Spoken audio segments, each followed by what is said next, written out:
अस्सलाम वालेकुम। मेरा नाम इरहम फातिमा लगारी है। मैं साइकोलॉजी प्रैक्टिशनर हूँ।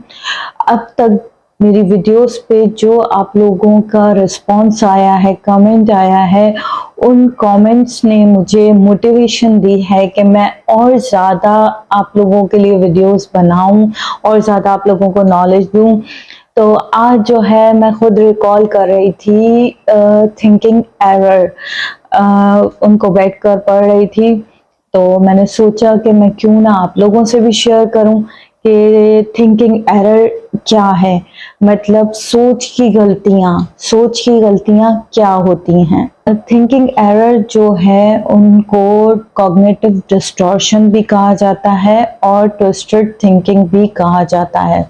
हम लोगों को कोशिश करनी चाहिए अपनी डिस्टॉर्शन को आइडेंटिफाई करने की कि कौन सी ऐसी सोच है हमारी जो कि हमारी ज़ात पर असर कर रही है।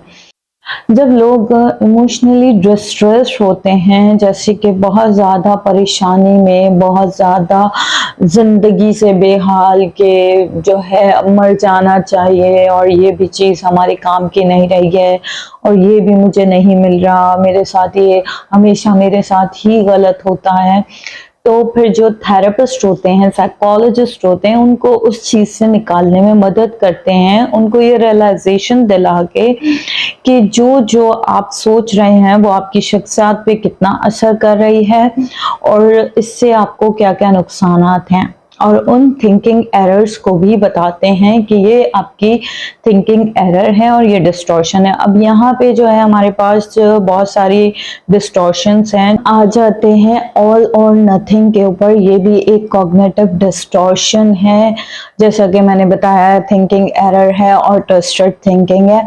ऑल और नथिंग को जो है हम डिकोटोमस भी कहते हैं। ऑल और नथिंग को हम डिकोटोमस भी कहते हैं। डिकोटोमस थिंकिंग होती है। इसमें जो है इंसान ब्लैक एंड वाइट सोचता है, मतलब या तो बहुत बुरा है या बहुत अच्छा है, उसका बीच में जो है ग्रे पार्ट में नहीं सोचता। जैसे कि इसके मैं एग्जांपल आपको ये दे लूं कि एक माँ है, वो अपने बच्चे की वजह से बहुत फ्रस्ट्रेटेड हो गई है, तंग आ गई है, तो उसे ये लगता है कि मैं ही बुरी हूँ, मैं ही खराब हूँ, मैं अच्छी परवरिश दे नहीं सकती, जबकि अनरियलिस्टिक थॉट है। वो दूसरी माँ को देख रही है क्योंकि दूसरी माँ ही जो हैं वो अपने बच्चों के साथ बहुत काम बिहेवियर रख रही हैं, तो उन बच्चों का भी रिएक्शन वही आ रहा है। जब माँ बच्चे के साथ बहुत हर्ष बिहेव रखती है तो बच्चे का भी वही रिएक्शन आता है। तो इस पॉइंट पे हम ये बताना चाह रहे हैं कि ऑल और नथिंग जो है, इंसान ब्लैक एंड वाइट में सोच रहा होता है, उसकी ग्रे थिंकिंग नहीं होती। मतलब या तो बहुत अच्छा है या तो बहुत बुरा है। अगर मेरे बच्चे मेरे साथ सही नहीं है तो मैं बहुत बुरी हूँ, इसलिए मेरे बच्चे सही नहीं है। ये अनरियलिस्टिक थॉट होते हैं और ये रियलिटी से बिल्कुल अलग होते हैं। अब हम बात करते हैं पर्सनलाइजेशन और ब्लेमिंग की। पर्सनलाइजेशन में ये होता है कि कोई भी इंसान सिर्फ अपने आप को ही हर चीज का कसूरवार मानना शुरू कर देता है कि जो किया है गलत वो मैंने ही किया है और मैं तो हूँ ही गलत, मेरी वजह से ही सब कुछ गलत हो रहा है। ये पर्सनलाइजेशन है और हर एक बात जो है अपनी ऊपर ले लेते हैं कि ये हुआ है तो ये भी मेरी ही वजह से हुआ है। और ब्लेमिंग का कि हर एक बात भले सही हो या गलत हो दूसरे के ऊपर ब्लेम करना कि मैं कुछ नहीं करता, ये जो हो रहा है इस शख्स की वजह से हो रहा है या इसकी वजह से हो रहा है या इस इवेंट की वजह से हो रहा है। मतलब कि ये जो इवेंट हुआ है और मेरे साथ बुरा हुआ है तो वो इस इवेंट की वजह से हुआ है, अगर मेरे साथ बुरा हुआ है तो वो इस शख्स की वजह से हुआ है। ये होती है पर्सनलाइजेशन और ब्लेमिंग। ब्लेमिंग हम हमेशा दूसरी चीजों पे करते हैं जिसको हम प्रोजेक्शन भी कहते हैं, और पर्सनलाइजेशन जो होती है वो हमेशा हम अपने ऊपर कर रहे होते हैं, अपने आप को लानते मलामते दे रहे होते हैं। तो ये भी एक कॉग्निटिव एरर है और ये अनरियलिस्टिक होती है, जिससे इंसान अपने जज्बात को तो खराब कर रहा होता है, अपनी शख्सियत को भी खराब कर रहा होता है। अच्छा, कैटास्ट्रोफाइजिंग, कैटास्ट्रोफाइजिंग जो है फॉर्चून टेलिंग है कि इसमें जो है इंसान, अब मैं पेशेंट तो बोलूंगी नहीं ना, क्लाइंट, इंसान जो है फ्यूचर के बारे में बहुत रॉन्ग प्रेडिक्ट करने लगता है कि आगे वाला वक्त जो है वो खराब ही होगा, ये मेरे साथ होने वाला है, ये भी होगा, इसके साथ भी बुरा होने वाला है। मतलब हर एक चीज फ्यूचर के बारे में गलत प्रेडिक्ट करने लगता है। और ये ज्यादातर पैनिक अटैक के जो पेशेंट होते हैं, एंजाइटी के पेशेंट होते हैं, उनको होता है। अब हम आ जाते हैं थिंकिंग एरर, इमोशनल रीजनिंग के ऊपर। इमोशनल रीजनिंग में जो है कंक्लूजन इंसान निकाल लेता है अपनी फीलिंग्स की बेस पर, कि मतलब मैं आपको एग्जांपल दूं, जैसे कि मैंने किसी को टाइम दिया है या किसी भी इंसान ने किसी को आने का टाइम दिया और वो इंसान लेट हो गया है या वो किसी वजह से नहीं आ सका है, तो इंसान ये सोचने लगता है कि उसने मुझे डिच किया है और उसने मेरा टाइम खराब किया है, उसने मुझसे झूठ बोला है, और जो है मतलब उसकी अपनी जो इमोशनल फीलिंग होती है वो प्रोजेक्ट करने लगता है कि रिजेक्टेड फील करने लगता है। तो ये भी एक इमोशनल वो है, थिंकिंग एरर है, इमोशनल थिंकिंग एरर है। और इसमें हम ऐसे भी सोच सकते हैं, मे बी उसकी कार का टायर पंचर हो गया, मे बी उस पर कोई और मुसीबत आ गई हो, मे बी बस लेट हो गई हो, कुछ भी ऐसा उसके साथ हुआ हो, वो सोचने की बजाय हम नेगेटिव उसमें सोचते हैं, तो ये इमोशनल रीजनिंग हो जाती है। इमोशनल रीजनिंग मतलब अपनी फीलिंग की बेस पे कंक्लूजन निकाल लेने को कहते हैं। अच्छा, अब हम आ जाते हैं शुड और मस्ट स्टेटमेंट पे। ये भी एक थिंकिंग एरर है जिसमें इंसान का सोचना ये होता है कि होना चाहिए, जरूर ऐसा ही होना चाहिए और होना चाहिए। मतलब अगर किसी इंटरव्यू सिचुएशन में मैं खुद चली गई हूँ और इंटरव्यू देने बैठी हूँ, मेरा इंटरव्यू सही नहीं हो रहा, ठीक है, तो उसकी वजह क्या है कि मैंने पीछे तैयारी नहीं की है, इसलिए इंटरव्यू सही नहीं हो रहा। मगर मेरी एक तो ब्लेमिंग होगी दूसरों पे कि उन्होंने सही से इंटरव्यू नहीं लिया, और मेरी यह सोचना कि मेरा इंटरव्यू सही होना चाहिए या होगा, सही होगा, क्योंकि मैं अपने आप को सेल्फ सफिशिएंट समझ रही हूँ कि मुझे सब कुछ आता है। मीन्स कोई भी ऐसा इंसान है वो अपने लिए आप यही समझ के इस तरह से सोच रहा होता है, और ये भी थिंकिंग एरर होता है। अच्छा, तो अब हम आ जाते हैं नेक्स्ट थिंकिंग एरर के ऊपर, वो है मेंटल फिल्टर। मेंटल फिल्टर में जो है इंसान एक हजार बातों को छोड़ के एक स्पेसिफिक बात को लेके अपने जो है दिमाग पे ट्रिगर करता है, मतलब अपनी माइंड पे ट्रिगर कर रहा होता है कि ये बात तो हुई तो मेरे लिए नेगेटिव हुई कैसे।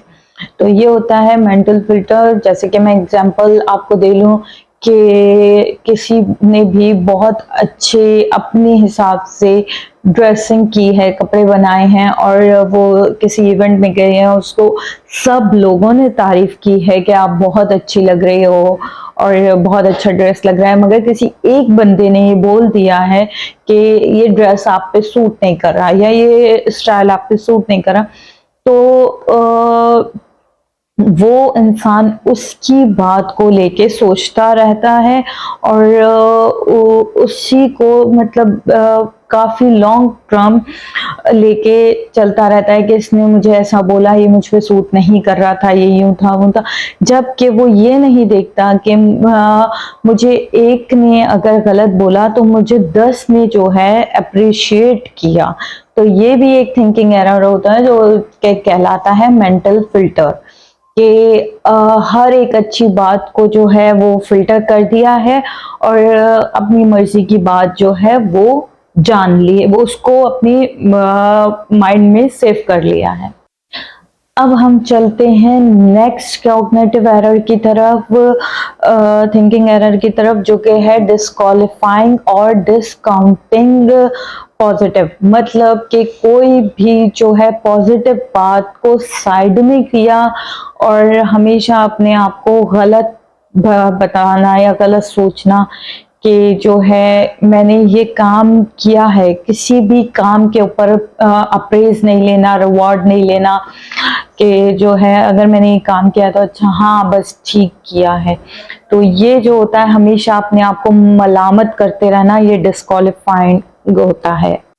अच्छा, अब ओवर जर्नलाइजेशन क्या है? ओवर जर्नलाइजेशन ये होता है कि किसी भी एक इवेंट में आप फेल हो गए हैं या आपने फेलियर हासिल किया है और फिर आपने ये सोचना शुरू कर दिया है कि मैं जब भी ये काम करूंगा तो मुझे फेलियर ही मिलेगा।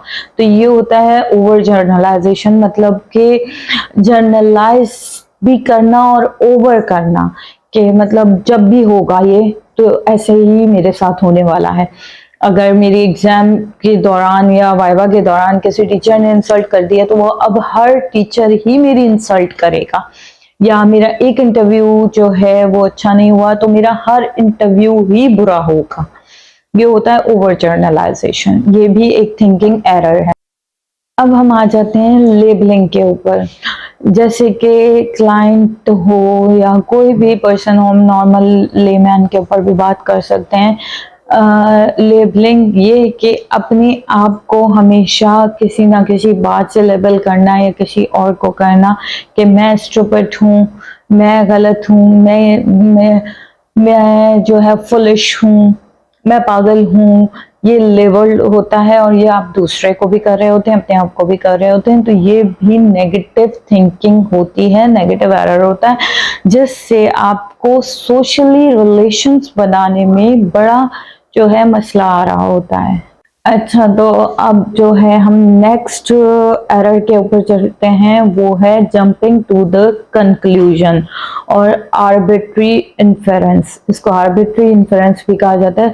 जंपिंग टू द कंक्लूजन का मतलब ये है कि किसी भी बात को पूरी तरह नहीं जानना और एकदम से बस अपनी एक राय कायम कर लेना या दे देना कि ये बात सही है। तो ये इसको कहा जाता है जंपिंग टू द कंक्लूजन। और ये जो चीज है वो भी आपको प्रॉब्लमेटिक होती है, वो भी आपको जो है अपने इर्द गिर्द रिलेशन बनाने में, अपने इर्द गिर्द जो है अच्छा माहौल करने में तकलीफ पैदा कर रही होती है।